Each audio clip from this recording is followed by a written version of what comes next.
Does the OMA require public comment at a school board meeting?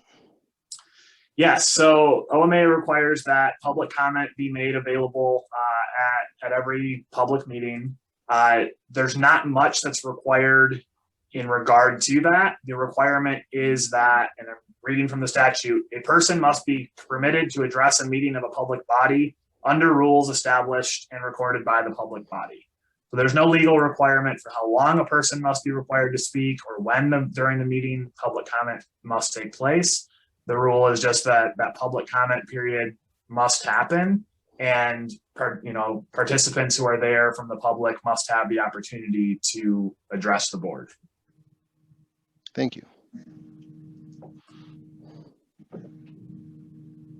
Under the OMA, are school boards allowed to adopt policy and procedure for public comments? For example, can they allow public comments to be submitted in writing and read aloud at an in-person meeting? Yeah, school boards and other public bodies can adopt rules for public comment as long as everyone has the opportunity to comment if they wish to. So if a board wanted every written comment to be read at an in-person meeting, they could certainly adopt rules that allow for that. Another fairly common one is imposing individual time limits for members of the public. It's fairly common to see boards limit each person to 2 or 3 minutes for public comment. And the board can also decide when public comment takes place. So often this means that public comment takes place at the beginning of the meeting, at the end of the meeting, sometimes both the beginning and the end.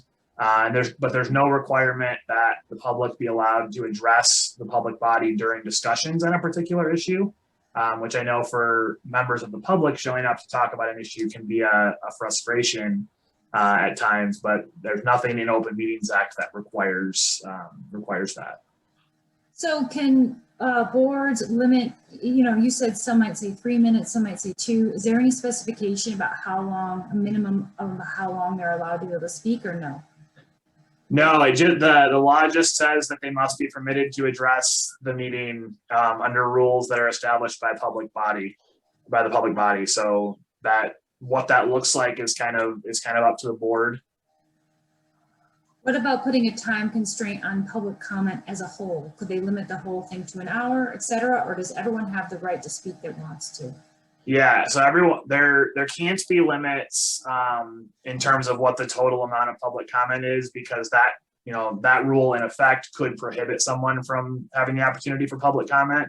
Because if a board says, okay, we have 1 hour for public comment, and I'm waiting in line to comment, and it gets to the hour, and then they say, sorry, the hour is up, then they've violated Open Meetings Act. So they can limit an individual, and they can encourage, if a group is there to all speak on the same issue, they can certainly encourage groups to, identify one person to speak on behalf of a group.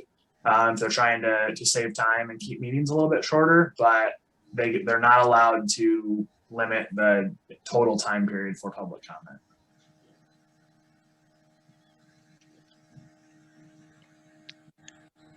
How can members of the public advocate to change their local school board for policy changes in regards to how they handle public comments at their meetings?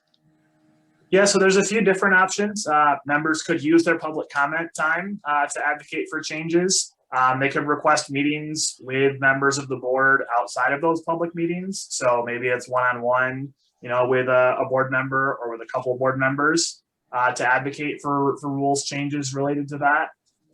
The other option would be to pursue change at the state legislative level. Go to your state legislator or state senator and, encourage them to pursue an amendment to the Open Meetings Act.